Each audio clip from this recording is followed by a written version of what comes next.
it's a very slow-moving composition unless someone... Zed is waiting in the darkness here. Don't do it, Bwipo. You are playing weak side right now. Don't get greedy. Fnatic fans, they're holding their breath. They're like, not again! We've seen it before. And you talk about it, there comes Razork. He's going to pull him back. He's already flashed out. Now he's pulled in, but the Aatrox is just too far away. Now he has to flash forward. Bwipo's going to go for the sidestep. He gets yanked back and dunked down. First blood for Dan. Honestly, well played by Misfits. And the question will be what that actually means for Fnatic and cross-map, because yes, very well done for Dan forever to force a freeze or to allow Reckless to grab minions.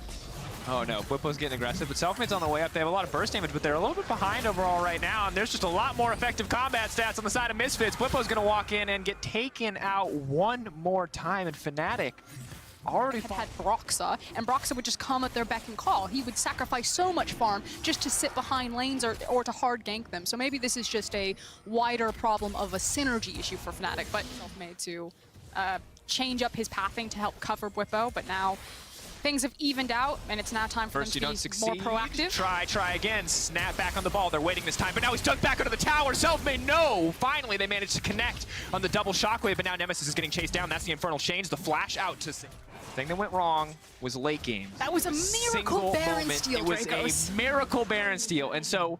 Fans are like, we've got him on the ropes, guys. Like, we've got scaling with the Zir. Kabe is huge. We have inside track as perma priority mid lane. Let's get this dive going, and here comes the TP. If they fumble this team fight, Fnatic can get right back to the game. Febiven's now on the backside, but he's scooping them back under their own tower. Reckless is not going to get the ultimate out. It's going to be interrupted. Nemesis is now here. Bwipo now coming in. Doss going to buy a bit more time, though, and Febiven's made a turret of his own. This is disastrous. Febiven is still alive. Misfits, everyone's still up. No. And Bwipo might not get anything out of this. Let's see if Misfits can survive and walk out. Is this even... Oh no, they're hurting him. Oh no! They were just going to back off, but instead they're going to commit. Now they're going to get dunked back down again, and they're just going to get obliterated. The healing, or the shielding rather, coming in from Reckless from the base. Nice to have the semi-global, but they're just going to lose another 2 kills. Fnatic chase. Can we fight this? Can we not fight this? What do you guys want to do? I don't know. Boom, dead. Cannot afford to be undecisive, of course. Meanwhile, in that picture-in-picture, you did see Fnatic getting frisky in the mid lane, though. Have to keep our eyes if a fight will break out here. Razork not going to connect on the facebreaker, but Bwipo potentially in trouble. The punch through coming in. The shockwave lands, but it doesn't nearly have the effect they needed to as Unbreakable falls away. Hilly's going to be in trouble. Infernal Chains execute to the tower here.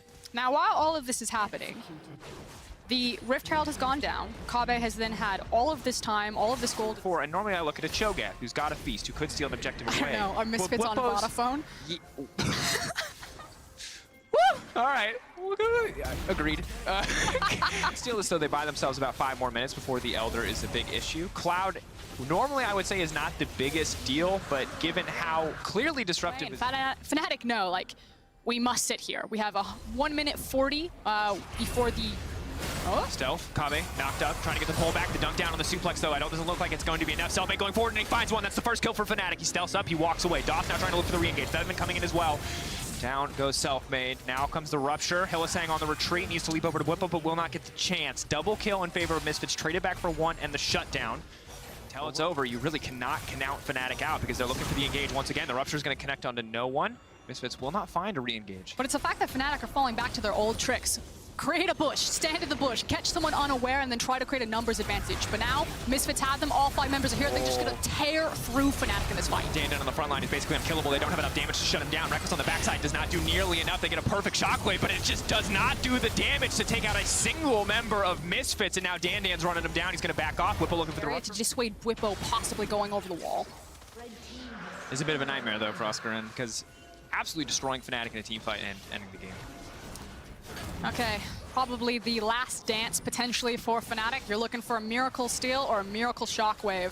And Misfits, again, they're really confident just pulling off this Baron. They have a lot of ways to just immediately shift damage. Remember, Kha'Zix can stealth into the pit, and it's very difficult to interrupt him, but Selfmade is not stepping forward. They are going to give up this Baron, and Doss is going to get the fight kicked off. Knockup comes in, Selfmade off to the flank. Decent shockwave, but not hitting a ton of members. Selfmade getting zoned away by Razork.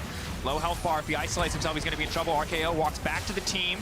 And now the retreat here. Febiven's been caught out. He's going to use the Emperor's Divide, but it might be too little too late. Febiven will be shut down here for Fnatic, but at the cost of the Baron.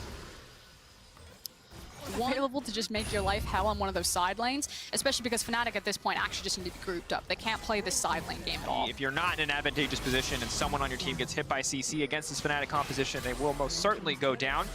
But tier 2, when your job is to survive against the Baron, and more importantly, this is where the veterancy of Fnatic really starts to pay off. You get into these late game situations, they have more experience here than just about any other team in the league. Reckless, though, will get caught out, and right as I say that, he might just get taken down. A lot of sustain, though. Reckless still alive. Dan on the backside, but he's exhausted. The healing, the shielding. Dan can't get anything done. They do manage to take the tower, however. Fnatic will keep all their members alive, but that's the two-man shockwave. They want to re-engage. Doss still living. Razork steps forward. That's the shutdown. Nom from Whippo, and Fnatic have bought themselves a bit of time. And the flash. Pushing in on the bottom side, Fnatic fishing for that pick, fishing for some kind of advantage. Still has to outmatch a Callista Ren, so it will be difficult. Making sure that all Fnatic members are coming from the same side. Dan does have a very deep flank. Doss gonna get the party kicked off. Now Razork gonna flash forward. The RKO coming back. Reckless gonna try to heal across the rest of the team, but Whipple's still alive. They managed to get one before the fight even goes through. Dan isolated off to the side. Cho'Gath, though, slowly getting chipped down. That's the double shockwave. Fnatic pushing forward. Fnatic, are you kidding me? They're crushing through the fight. It's all eyes on Featherman, but he's locked up. The concussive blows are too much for him to deal with. The triple kill for Nemesis. Hell of a rough early game, but what a turnaround for the boy in the mid lane. And finally, 31 minutes into the game, it feels like Fnatic are really starting to show up. Again, we talked about how difficult this composition is to dive into, how the Elder was going to be really important, because while Misfits' composition was really strong in the early game, it is starting to lose some of its steam here. And Frost. Now the Baron has been started. There is no Blast Cone just yet available for Razork, but he is in the area, and I actually think they're just going to give this one up. So Misfits are going to have to take their hands off the wheel for at least around 5 minutes, where for as horrific the early game was, is pretty much even. Well, and it's crazy because like look at the gold that they just made up. Yeah, they're almost dead even. They went from, I think, 8K, almost 9K deficit at worst, to now only 1K behind. They're pushing in. Their buffs more than make up for that gold difference. They're going to break an inhibitor before Misfits even get the chance to. And Whippo, despite being behind this entire game, is absolutely fearless. Doss is going to be forced out there. Ult's going to come in. Frostguard, and what a turn in this game. Fnatic, it was not coordinated in the early game. Misfits, it was not coordinated in the late game. And now Fnatic are here to punish. They're going for the throat. They're looking to end. They want to maximize the use of this buffs. They have the Baron, they have the Elder Drake, and they want the win. Playing it really slow, playing around their minions, slowly taking chunks out here. The desperation will come through from Misfits. Something has to give. Who's going to pull the trigger first? Pulling back, which is the dream case for Senna, because she's like, you're telling me I get to damage 5 people? Dan is backing and looking for a flanking teleport. There is a ward directly beneath Fnatic. We'll see if he uses it.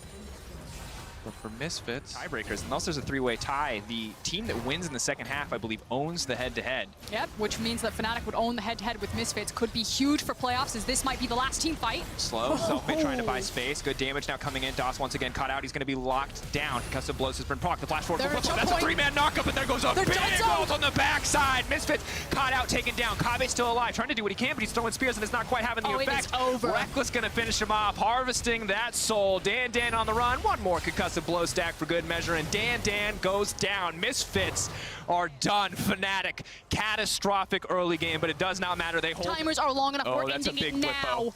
That's a very slow Featherman. The knockup comes through. The Emperor's Device not enough, and this time he gets dunked down. Finally, Selfmade finds his kill. The turret will fall. The Nexus will fall, and Fnatic will reign supreme. 2-0 over the spring split over Misfits Gaming.